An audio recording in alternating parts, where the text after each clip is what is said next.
चक्षुरुन्मिलितं येन तस्मै श्रीगुरवे नमः। श्रीचैतन्यमनोभीष्टं स्थापितं येन भूतले स्वयं रूपः कदा मह्यं ददाति स्वपदान्तिकं। वन्देऽहं श्रीगुरु श्रीयुतपदकमलं श्रीगुरून् वैष्णवांश श्रीरूपं साग्रजातं सहगण रघुनाथं वितं तं सजीवं साद्वैतं सावधूतं परिजनसहितं कृष्णचैतन्यदेवं श्रीराधाकृष्णपादान् सहगण ललिता श्रीविशाखाविष्टांश्च। हे कृष्ण करुणा सिन्धो दीनबन्धो जगत्पते गोपेश गोपिकान्त राधाकान्त नमस्तुते।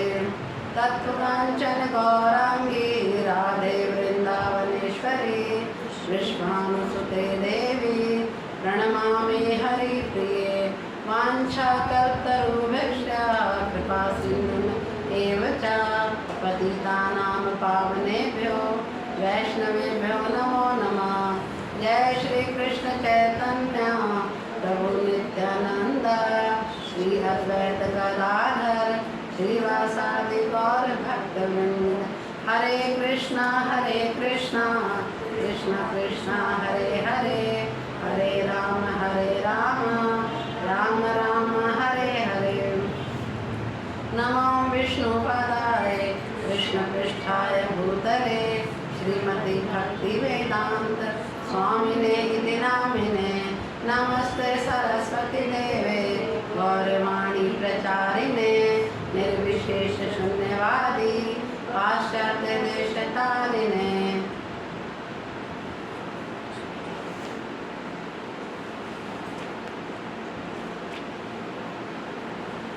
हरे कृष्ण। तो आज साप्ताहिक कक्षा में आप सबका हार्दिक अभिनंदन है। तो आज हम जो चर्चा करने वाले हैं उसका नाम आपको पता है? वैष्णव सदाचार। इसके ऊपर आज हम चर्चा करेंगे। तो हम देखेंगे कि वैष्णव सदाचार क्या होता है, किसे कहते हैं, क्यों चाहिए, क्या महत्व है, नहीं करेंगे तो क्या होगा। तो इन सब के बारे में आज हम थोड़ा चर्चा करेंगे, देखेंगे कि वैष्णव सदाचार है। तो वैष्णव सदाचार जो है वो उसमें दो बातें आती हैं, एक आचार और एक प्रचार। इन दो चीज़ों से मिलकर के बनता है वैष्णव सदाचार। या यूँ कहिए कि वैष्णव सदाचार के दो अंग हैं, एक है आचार और दूसरा है प्रचार। अब आचार किसे कहते हैं? आचार का मतलब होता है कि व्यक्ति का व्यवहार, व्यक्ति का कार्य, किस तरह से वो क्या करता है, क्या पहनता है, क्या खाता है, कैसे सोता है, कैसा उसके का शरीर का बॉडी लैंग्वेज है, किस तरह से वो व्यवहार करता है अन्यों के साथ में। तो उसमें आता है आचार। और प्रचार क्या होता है कि और लोगों को सिखाना, अपने आचार के द्वारा सिखाना। तो आचार में जो सबसे पहले क्या आता है कि आप जब आप किसी भी व्यक्ति को देखते हैं पहली बार, तो आप सबसे पहले क्या देखते हैं? कोई अनजान व्यक्ति आपके सामने आया है तो आप उसमें क्या देखते हैं? सबसे पहले उसकी वेशभूषा देखते हैं कि वो किस तरह के कपड़े पहने हुआ है, क्या है, कैसा वो दिख रहा है। तो सबसे जब हमारी किसी से मिलने में सबसे पहले हमारी नज़रें जो जाती है उसके वस्त्र के ऊपर जाती है, मतलब वेशभूषा।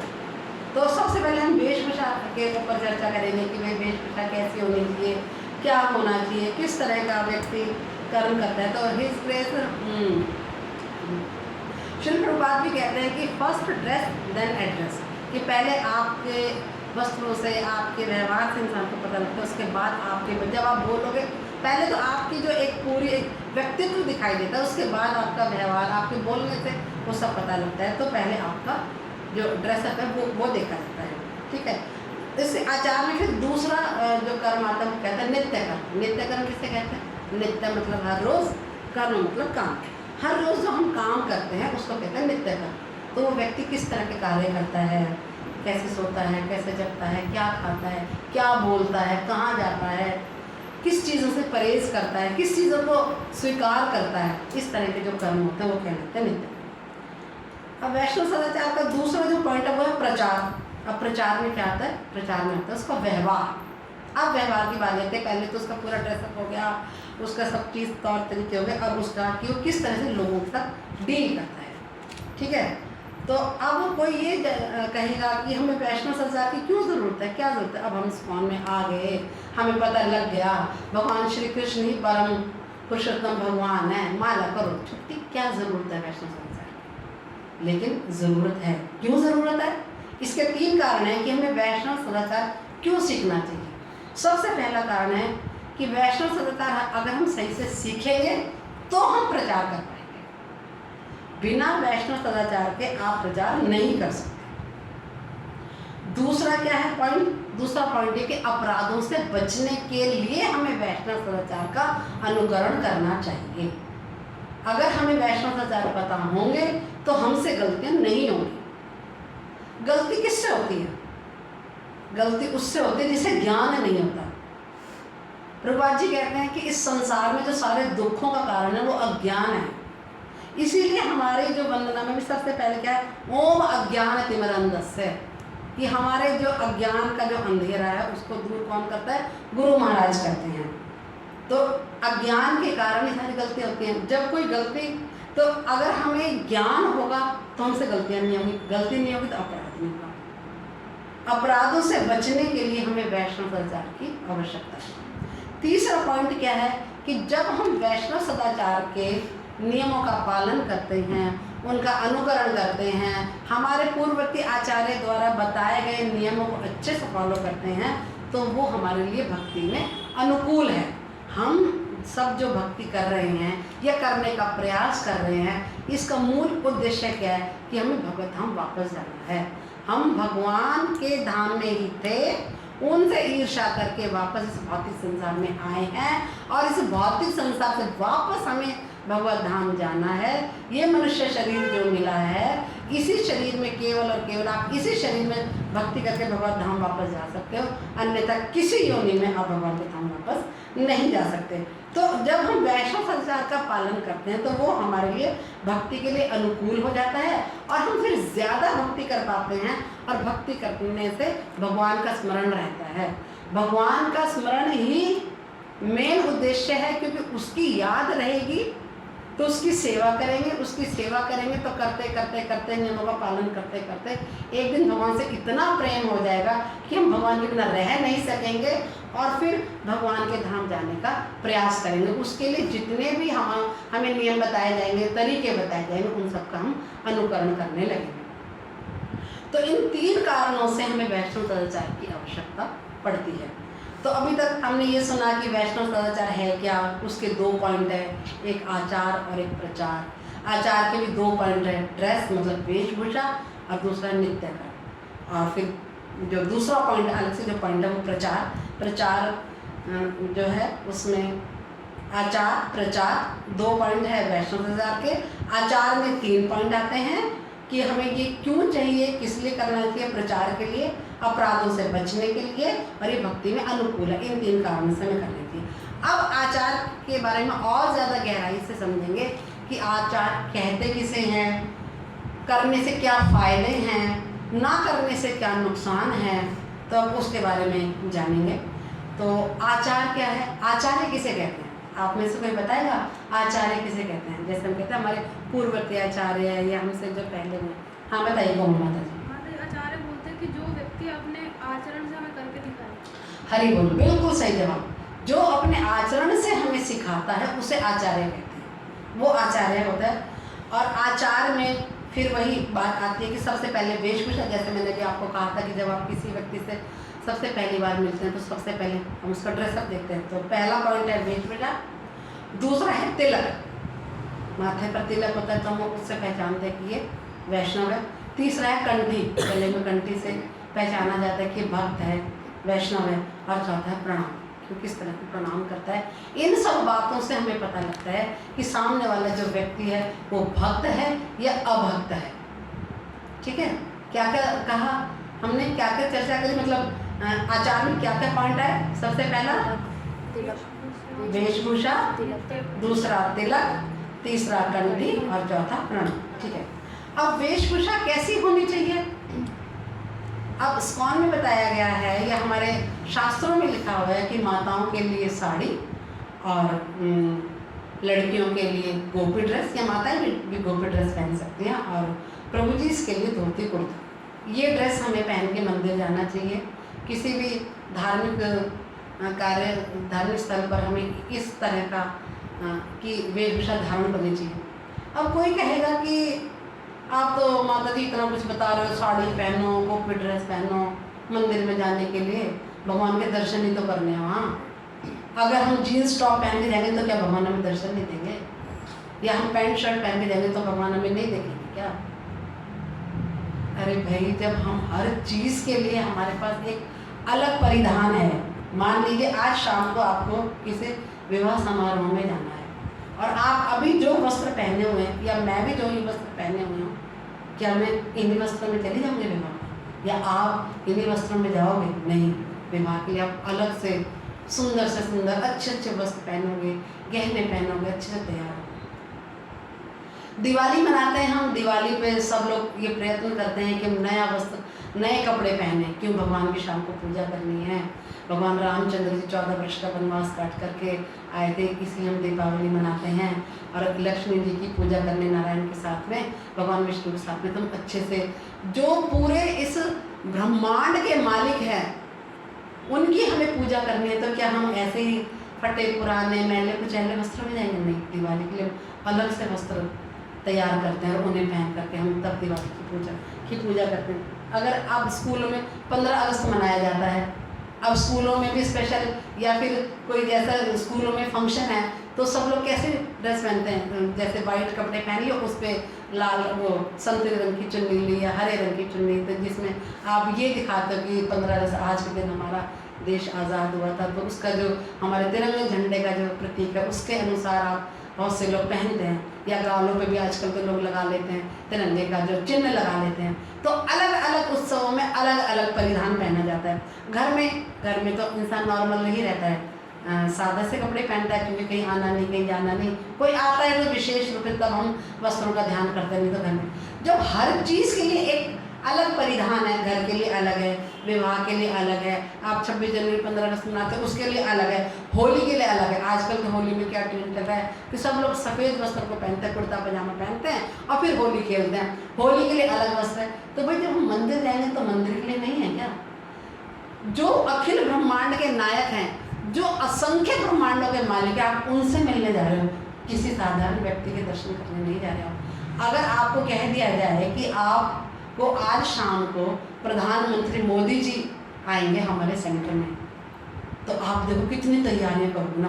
सेंटर साफ होना चाहिए, सब कुछ तैयार होना चाहिए, जितने भक्त आए वो अच्छे से वेल ड्रेस्ड होने चाहिए, तिलक होना चाहिए। मतलब आपको एकदम से बेचैनी हो जाएगी, ओहो मोदी जी आ रहे हैं, प्रधानमंत्री आ रहे हैं, आज हमारे सेंटर में आ रहे हैं, बड़ी खुशी की बात है, सब कुछ अच्छे से होना चाहिए। मोदी जी तो केवल भारत के प्रधानमंत्री हैं, और मंदिर में हम जिनका दर्शन करने जाते हैं वो तो अखिल ब्रह्मांड के नायक हैं, असंख्य ब्रह्मांड उन सब के मालिक हैं। आप उनसे मिलने जा रहे हो, उनका दर्शन करने जा रहे हो, तो क्या ये ज़रूरी नहीं है कि आपके वस्त्र स्वच्छ, धुले हुए, साफ सुथरे, नए या अच्छे से अच्छे हों? मतलब जो आपके पास वस्त्र है और एक तरीका हो, साड़ी हो, गोपी ड्रेस हो, अच्छे से शरीर ढका हुआ हो, आप उनका दर्शन करने जा रहे हो। तो इसलिए सबसे पहला जो हमारा, जब हम किसी से मिलते हैं तो हमारी निगाह सबसे पहले वस्त्रों पे जाता है। भगवान भी जब आपको देखेंगे कि ये व्यक्ति आया है मेरे दर्शन के लिए, सारे नियमों का पालन कर रहा है, अच्छे से वेल ड्रेस्ड होकर के आया,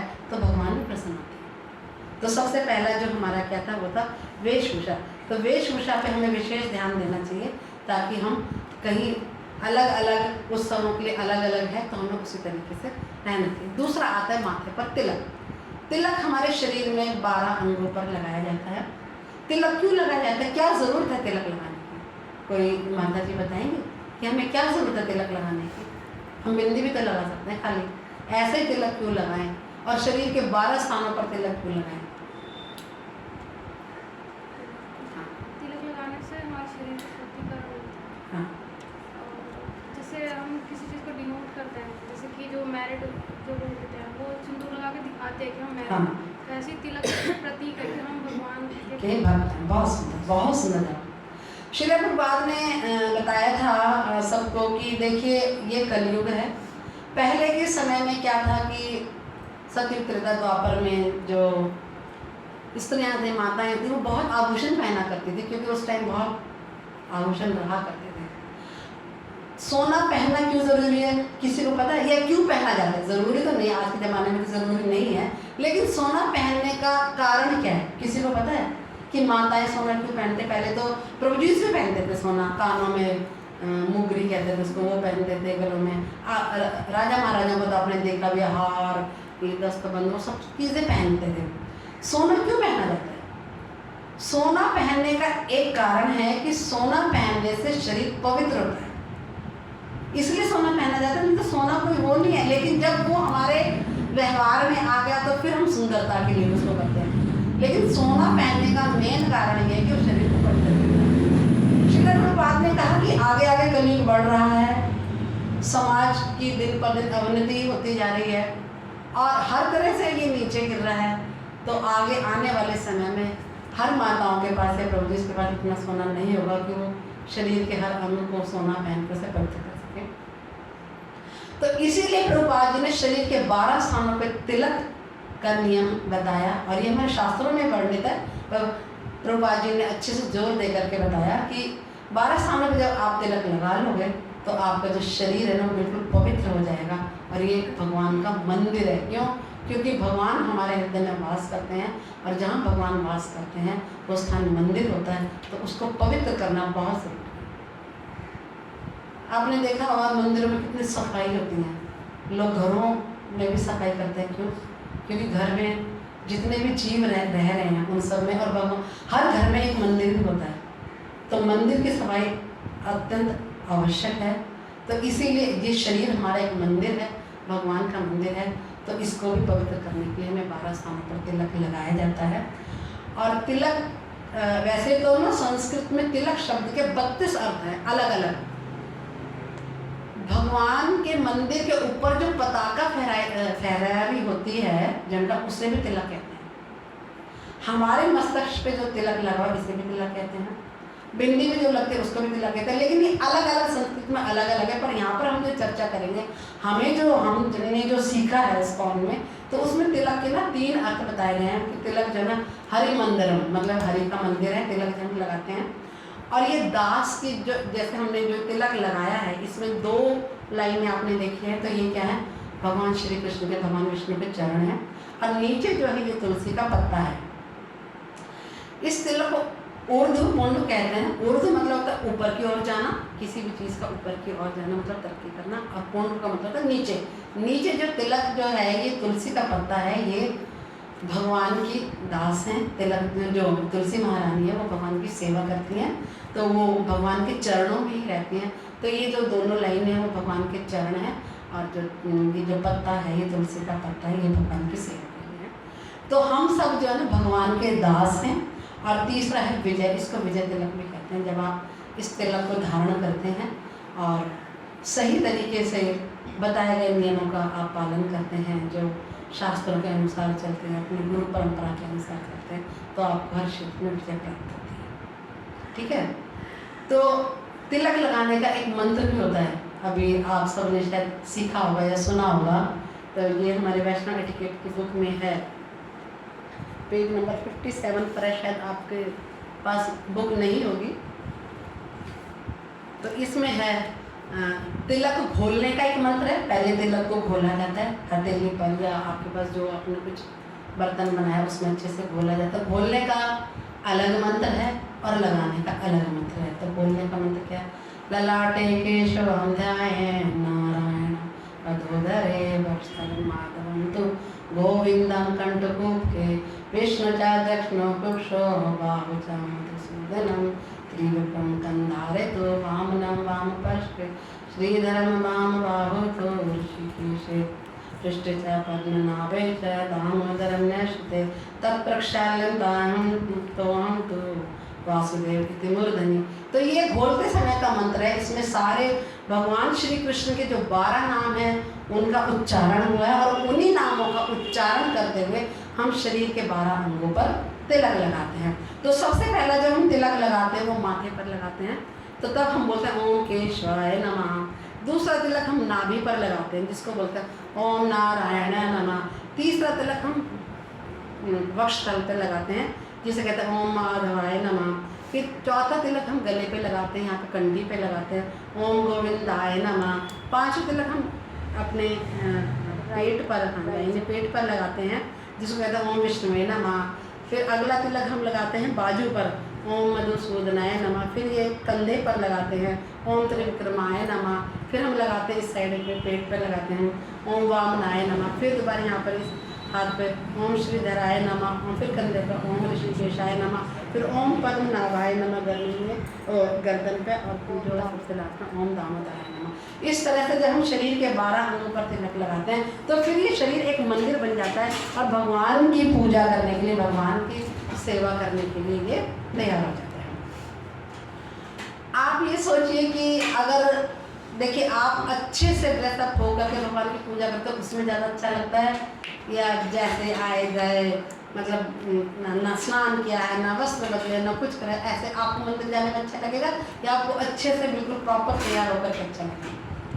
प्रॉपर तैयार होकर सबको अच्छा लगता है। तो ये एक तरीका है जिससे कि हम भगवान की आराधना कर सकते हैं। अब अगली बारी आती है कंठी की। कंठी क्यों पहननी ज़रूरी है, क्यों पहने कंठी, क्या ज़रूरत है कंठी पहनने की, और कंठी किस चीज़ से बनी हुई होती है? आपको सबको वैसे ज्ञात होगा, वो सभी काफ़ी पढ़े लिखे हैं, मतलब इसमें इस्कॉन में बहुत टाइम से जुड़े हुए हैं, आप सबको बहुत कुछ आता है। ये तो सिर्फ माता जी ने कहा, तो मैं जनरली वैसे ही बता रही हूँ, सबको पता ही होगा कि कंठी जो है तुलसी महारानी, सूखी तुलसी महारानी की डंडी से बनती है। और कंठी हम, कंठी शब्द क्या, कंठी जो कंठ से लगी हुई हो उसे कहते हैं कंठी। और कंठी पहनने का क्या कारण है? कंठी एक तो हमारे शरीर को पवित्र करती है, और दूसरा इसका काम क्या कि यमदूत जो है ना वो कभी पास में पटकते नहीं है। अगर आपके गले में कंठी और माथे पर तिलक हो तो, अगर हमारा अंतिम समय आ रहा हो और यमदूत हमें लेने आए तो वो भी भाग जाएंगे, क्योंकि हमने माथे पर तिलक और गले में कंठी धारण की। अब कुछ चतुर लोग ऐसा भी सोचते हैं कि ओ हमने तो सारी जिंदगी करा नहीं, और ये सब लोग तो कंठी भी धारण किए, तिलक लगा रहे हैं, ये तो स्कॉन में जुड़े हुए हैं, इतने समय से भक्ति कर रहे हैं, ये तो जाएंगे ब्रह्मांड धाम और हम फंस जाएंगे। अब चतुर व्यक्ति क्या करता है, सोचता है मैं कंठी पहन लेता हूँ। ऐसा ही हुआ, एक व्यक्ति ने ना सारी जिंदगी तो भगवान को भजा नहीं, अब अंत समय आया तो उसने, अभी तो नहीं पता था ना किसको कि किसका अंत समय कब आएगा, लेकिन उसने गले में कंठी धारण कर ली। अब खुदा ना खासा कुछ समय के बाद उसका अंत समय आ गया। अब यमदूत आए और यमदूत को देख करके भाग गए, और 3 यमदूत थे, जिसमें एक सीनियर थे, 2 उनके जूनियर थे। वो दोनों जूनियर बोले अपने सीनियर से, महाराज इसके तो गले में कंठी है, इसका तो समय आ गया, कैसे लेके जाएं इसको? बोले कोई बात नहीं। अब ये चतुराई कर सकते हैं तो यमदूत बेवकूफ़ तो नहीं है, उन्हें भी पता है कि इसने सारी जिंदगी क्या किया है। वो बैलगाड़ी में जा रहा था, वो व्यक्ति जिसने कंठी धारण की हुई थी, और भक्त ने, अभक्त था पर कंठी धारण की हुई थी। यमदूत ने ऐसी वो करी, या भगवान की ऐसी कृपा हुई कि बैलगाड़ी जो है ना पेड़ से जाकर टकराई, और वो व्यक्ति जो बैलगाड़ी में बैठा था वो उछल के उस पेड़ के तने पे जाके गिरा, और कंठी जो है ना उसकी उस तने में फंस गई, और जब पीछे को गिरा तो कंठी टूट गई, निकल गई। अब सीनियर यमदूत जो थे वो बोले जूनियर से अब से नीचे। तो आप देखिए, एक अभक्त को भी वो कंठी बचा रही है। वो एक अलग बात है कि उसने गलत तरीके से सारी जिंदगी भक्ति तो करी नहीं, और अंतिम समय में सोच रहा है कि मैं भी विष्णु लोक चला जाऊंगा, भगवत धाम चला जाऊंगा, तो कंठी पहन, खाली कंठी पहनने से नहीं होगा, व्यक्ति को वैसे कर्म भी करने पड़ेंगे, पर कंठी में अपने आप में उसका खुद का बहुत महत्व है। तो इस तरह से वो जो व्यक्ति जो है नहीं गया विष्णु लोक, कैसे जाएगा, कैसे आएगा भगवत धाम? सारी जिंदगी उसकी प्रयास करेगा। जिस बच्चे ने पूरे साल पढ़ाई करी है, 10th का बोर्ड पेपर वही तो दे पाएगा। आज जैसे नीट का पेपर है, आज की डेट में बहुत से बच्चों ने मेडिकल का पेपर देना, वो कौन पेपर देगा? पेपर में पास कौन होगा? जिसने पूरे साल तैयारी की। इसी तरह से जिस जीव ने सारी जिंदगी भगवान की भक्ति की है, वही वैकुंठ जाने का अधिकारी है, अन्यथा कोई सोचे अभक्ति में चला जाए तो वो ऐसा नहीं है। फिर श्री भगवान एक बहुत अच्छा हमें एग्जाम्पल देकर के भी समझाते हैं कि कंठी क्यों पहनी जाए, या इसका क्या अर्थ है, या लोग इसको कैसे समझें। आपने देखा होगा कि बाजार में या गली में कई कुत्ते घूमते रहते हैं। कोई एक ऐसा भी कुत्ता होता है कि जिसके गले में पट्टा होता है। जिसके गले में पट्टा है उससे आप क्या पहचान, काफी सारे कुत्ते हैं, एक कुत्ते के गले में पट्टा है, बाकी के गले में पट्टा नहीं है। उस पट्टे से आप क्या पहचानते हैं? उसका कोई ना कोई मालिक है। Very good. तो पट्टे की पहचान क्या है कि उसका कोई ना कोई मालिक है, बाकी सब आवारा कुत्ते हैं। इस कुत्ते का कोई ना कोई मालिक है, इसे कोई पालने वाला है। तो बिल्कुल वैसे ही प्रभुपाद कहते हैं कि हमारे गले में पट्टा है। इससे भगवान, इससे जो अन्य जीव हैं वो समझते हैं कि इसका कोई मालिक है। और हमारा मालिक कौन है? भगवान, पूर्ण पुरुषोत्तम भगवान श्री कृष्ण, वो हमारे मालिक है। तो ये कंठी इसलिए पहनी जाती है। तो अभी जो चर्चा हुई थी, पहली हुई है उसकी वेशभूषा की, जो कि आता है आचार में। अब दूसरा है नित्य कर्म। नित्य कर्म का मतलब क्या होता है? नित्य मतलब हर रोज, कर्म का मतलब कर्म, हम जो कार्य करते हैं उसको कहते हैं नित्य कर्म। अब नित्य कर्म में क्या क्या आता है? सबसे पहले क्या आता है नित्य कर्म में? हाँ बिल्कुल सही, सुबह जगना। एक भक्त के जगने में और एक अभक्त के जगने में, दोनों में बहुत अंतर है। हम तो सोचेंगे क्या अंतर है भाई, बिस्तर पे सो रहे तो उठ गए, जग गए। नहीं भैया, ऐसा नहीं है।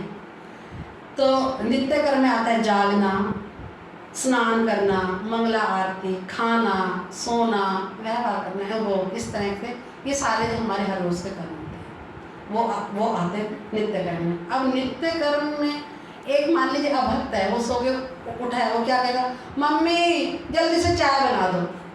वो तो चाय पिएगा, क्योंकि उसने यही देखा है, अपने घर परिवार में यही देखा है। तो उठते बिस्तर में से चिल्लाएगा मम्मी चाय बना दो, चाय पीना। लेकिन एक भक्त किस तरह से जगता है उसका देखिए। यहाँ पर बताया गया है कि जगने का भी एक मंत्र होता है। जो भक्त होते हैं, जो वैष्णव होते हैं, जो विष्णु के आराधना करते हैं, जो भगवान की नित्य सेवा में लगे रहते हैं ना, तो जगने का एक मंत्र होता है, उसको बोल करके तब वो उठते हैं। क्या मंत्र है वो मंत्र है उत्तिष्ठ उत्तिष्ठ गोविंदम उत्तिष्ठ गरुड़ध्वजा उत्तिष्ठ कमलाकांता त्रिलोक्यम मंगलम कुरु। वो क्या प्रार्थना करता है कि वो खुद अभी बिस्तर पर है, जो भक्त है वो अभी बिस्तर पर है, वो बैठा है बिस्तर पे, उठ करके बैठा है बिस्तर पे ही है। वो क्या कह रहा है कि मैं जग गया, मैं अपने भगवान को जगा। तो अपने भगवान से कह रहा है कि हे गोविंद आप उठो, हे गरुड़ध्वज आप उठो, हे कमलाकांत। कमला किसका नाम है? लक्ष्मी जी का नाम एक कमला भी है। तो हे कमलाकांत मतलब कमला के पति। तो हे विष्णु भगवान, हे गोविंद आप जगो, आप तीनों लोगों का मंगल करने वाले हो। तो इस तरह से वो पहले खुद जगा और उठते ही उसने बिस्तर पे बैठा हुआ है और उसने भगवान को जगाया।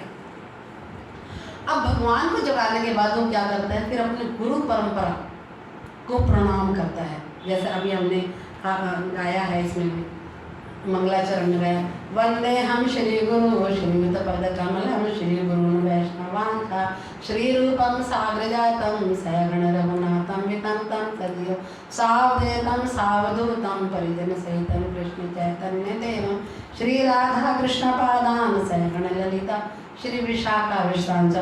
तो वो अपने गुरु परंपरा को प्रणाम करता है। पहला उसने स्वयं जग करके भगवान को जगाया, अब अपने गुरु परंपरा को जगाया।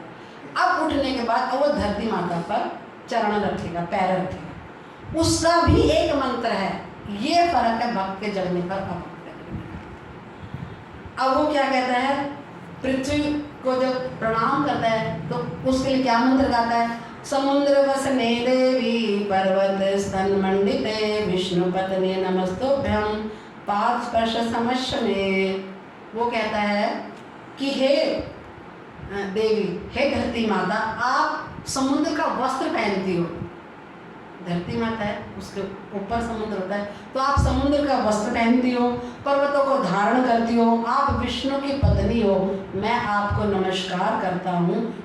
अब मैं आपके शरीर पर पाँव रख रहा हूँ, तो मुझसे जो गलती हुई है उसको आप क्षमा करना। ये मंत्र को बोलने के बाद जो भक्त है वो अपने बिस्तर से उतरकर धरती पर खड़ा होता है। तो ये है जागने का तरीका भक्त का। और अभक्त का क्या तरीका है? वो तो सीधा जैसे लेटा है उठ गया और उठते ही उठ पटांग बोलना शुरू कर दिया, देर हो रही है मम्मी स्कूल के लिए, ये करो वो करो, चाय बना दो, ये बना दो। लेकिन भक्त जो है 3 मंत्रों के द्वारा अपने उठने की क्रिया को पूर्ण करता है। उसके बाद वो स्नान करता है। स्नान करने का भी मंत्र है। उसमें भी जो भक्त होता है वो क्या करेगा कि जब स्नान करेगा तो वो बोलेगा ओम अपवित्र अपवित्र वा सर्वदावस्थम गतो अपीवा या स्मृते पुंडरीकाक्षम सा बाह्य अंतरम शुचि। वो कहता है कि हे भगवान, आप मुझे अंदर से बाहर से पवित्र कीजिए। मैं स्नान कर रहा हूँ, मुझ अपवित्र को पवित्र कीजिए, और ताकि मैं किस लिए पवित्र होना है? भगवान की भक्ति करने के लिए, ताकि मैं आपकी आराधना कर सकूँ, पूजा कर सकूँ। उसके बाद भक्त जो है वो मंगल आरती जाएगा। उठ गया, स्नान कर लिया, अब वो भगवान की आराधना के लिए मंगला आरती देता है। ये भक्त के कार्य चल रहे हैं, वैष्णव के कार्य। अभक्त के नहीं है। अभक्त अपने मन मर्जी से, उसे कुछ ज्ञान ही नहीं होता, वो सीधा अपने जैसे संसार में चला आ रहा है, अज्ञानता के कारण वैसे करते चलाता है। उसके बाद बारी आती है भोजन की, खाने की या प्रसाद की। अब भोजन में और प्रसाद में बड़ा अंतर है। वैष्णव क्या करता है? हमेशा प्रसाद ग्रहण करता है, वो भोजन कभी नहीं खाता। प्रसाद और भोजन में अंतर है। जो भगवान को भोग लगाया जाए वो प्रसाद, और जो बना करके बिना भोग लगाया खाया गया वो भोजन। भगवद गीता के 3रे अध्याय के 13वें श्लोक में भी कहा गया है, भगवान श्री कृष्ण स्वयं कह रहे हैं यज्ञशिष्टासि नो संतो मुच्यन्ते सर्वकिल विषये पूज्यन्ते ते तो गम पापम ये पचन्ति आत्मकारणात्। भगवान क्या कह रहे हैं? भगवान कहते हैं कि मेरे भक्त सभी पापों से मुक्त होते हैं। क्यों? क्योंकि वो यज्ञ में अर्पित किए हुए प्रसाद को ग्रहण करते हैं। जो व्यक्ति अपनी इंद्रिय तृप्ति के लिए भोजन बना करके खाता है वो सारे पापों को खाता है। तो इसलिए जो वैष्णव है वो हमेशा भगवान को अर्पित किया हुआ प्रसाद ही ग्रहण करते हैं। अब बारी आती है सोने की। अभी तो जगने का, अब व्यक्ति सोता कैसे? जो वैष्णव है उसका सोने का तरीका क्या है? आप सब सोचोगे भाई ये तो बड़े अजीब अजीब सी बातें बता रहे हैं। अब क्योंकि हम भी जब तक नहीं जुड़े थे हमें भी कुछ ज्ञान नहीं था, हम भी कुछ नहीं करते थे, ऐसे साधारण जीव की तरह से रहते थे। लेकिन अब जब स्कॉन में आए हैं, गुरु पादाश्रय ग्रहण किया है, गुरु महाराज से, अपने पूर्ववर्ती आचार्यों से, इस ग्रेस सर्वप्रिय प्रभु जी से, इस सनातन गुरु आनंद प्रभु जी के, बड़े शत्रु जी से, और हमारे जितने भी बड़े सीनियर डिवोटी उन सबसे सीखा है। तो आज हम कुछ करने का प्रयास करते हैं, आपको भी वही बता रहे हैं जो हमने सुना है। अब सोने की बारी आती है तो भक्त और अभक्त कि कैसे सोया जाए। अब सोने में क्या होता है कि जो भक्त होता है ना, सबसे पहले सोने से पहले अपने पैरों को धो के आता है। कहते हैं कि पाँव धो करके सोने के कई फायदे हैं। सबसे पहले तो ये कि हमारे पाँव में ना, शरीर का सबसे निचला हिस्सा है पाँव, उसमें सब तरह की अपवित्र वस्तुएं भी लगती रहती हैं पैरों से, तो वो धोने से वो साफ होती है। दूसरा, पाँव के धोने से आपको नींद बहुत अच्छी आती है, कम समय में आपकी ज़्यादा नींद पूरी होती है और आपको सुबह जगने में आसानी होती है। तो सोने से पहले भी एक मंत्र बोला जाता है। उस मंत्र का मैं आपको भाव बताती हूँ, मुझे मंत्र वो याद नहीं है कि सोने से पहले कौन सा मंत्र बोलता है। तो मैं उसका भाव क्या है कि हे भगवान, आज मुझसे जितने भी अपराध हुए हैं आप उन सबको क्षमा करना। मैं उन सब के लिए आपसे क्षमा मांगता हूँ और मैं सोने का प्रयास कर रहा हूँ, सोने जा रहा हूँ। किस लिए? ताकि मैं कल सुबह आपकी मंगला आरती में जा सकूँ। जो व्यक्ति इस भाव से सोता है कि मुझे कल सुबह मंगला आरती में जाना है, तो उसका सोना भी भगवान की सेवा में काउंट करता है। देखो कितनी बड़ी बात है। सिर्फ आपका ये भाव और आपके ये शब्द, आपने जो 6 घंटे की नींद ली है वो आपकी भक्ति में काउंट होता है। और एक अभक्त जो आया, खाया पिया, एकदम से बिस्तर पे गिरा, सो गया, उसके वो 6 घंटे वेस्ट हो गए। और एक भक्त के वही 6 घंटे भगवान की भक्ति में काउंट हो गए। क्यों? उसने कहा है कि भगवान मुझे सोना है ताकि मैं कल सुबह आपकी मंगला आरती में आ सकूं, तो वो 6 घंटे उसके भक्ति में काउंट हो गए। वो इस बात का स्मरण करते हुए सोया है कि मुझे कल सुबह मंगला आरती। तो देखिए कितना फायदा है। सिर्फ एक जरा से आपका मूड चेंज होने से, आप अगर इस भक्ति के मूड में रहते हैं। आप अगर अपने पूर्ववर्ती आचार्यों का, अपने गुरु महाराज